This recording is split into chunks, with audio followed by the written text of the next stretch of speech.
Praise the Lord. ஆண்டவராகிய இயேசு கிறிஸ்துவின் நாமத்தினாலே இந்த நாளிலே கர்த்தருடைய வார்த்தை ஏசாயா எழுதின தீர்க்கதரிசன புஸ்தகம் 9ஆம் அதிகாரம் 6வது வசனம்.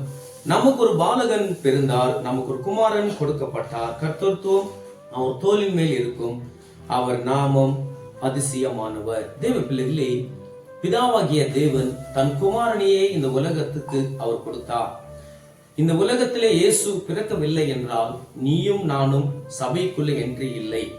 இயேசு பிறந்த நிமித்தம் தான், கல்வாரி சிலுவையில அவர் மறைத்த நிமித்தம் தான், திரைச்சிலை கிழிந்த நிமித்தம் தான் இன்னைக்கு நீயும் நானும் தேவனை ஆராதிக்கிறோம்.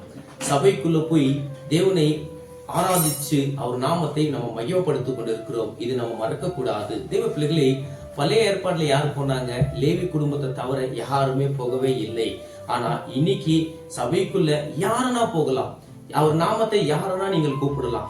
அவர் நாமத்தை நீ எவ்வளவு அதிகமாக நீங்கள் கூப்பிடுறீங்களோ அவ்வளோ நீங்க வாழ்க்கையில நீங்க அவ்வளவு ஆசீர்வாதத்தையும் சமாதானத்தையும் நிம்மதியும் நீங்கள் பெற்றுக்கொள்ள முடியும். பழைய ஏற்பாட்டுல அவர் நாமத்தை சொல்ல பயப்படுவாங்க. ஆனா இனி புதிய ஏற்பாட்டுல இயேசு இயேசு என்று 10 வாட்டி இல்ல 1,00,000 வாட்டி சொல்லுங்க, உங்க வாழ்க்கையில அவ்வளவு சமாதானமா நீங்க வாழ்வீங்க. தேவ பிள்ளைகளே, வேதம் சொல்லுகிறது அவருடைய நாமம் அதிசயமானது. உன் குடும்பத்துல ஒரு அதிசயம் தேவையா இருக்கலாம்.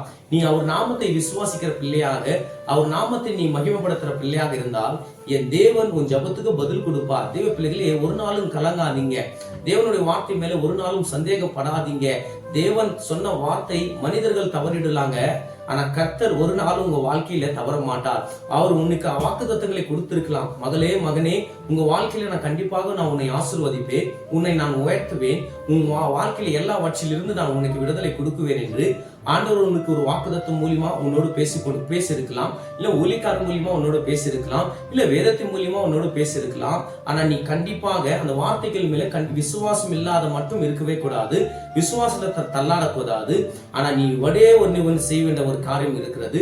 நான் தேவனை விசுவாசிக்கிறேன், ஏன்னா அவருடைய நாமம் அதிசயமானது. இந்த பண்டிகை நாட்களிலே நீங்க விசுவாசித்து பாருங்க, என் தேவன் உங்க வாழ்க்கையிலே அதிசயம் செய்து அவர் உங்களை ஆசீர்வதித்து இந்த பண்டிகை நாட்களிலே எந்த ஒரு குறை இல்லாம உங்களை நடத்த அவர் வல்லவராய் இருக்கிறார். கர்த்தர் இந்த வார்த்தை மூலியமா உங்களோடு பேசினார் என்று நான் விசுவாசிக்கிறேன். கர்த்தர் தாமே உங்களை ஆசீர்வதிப்பாராக. ஆமென், ஆமென்.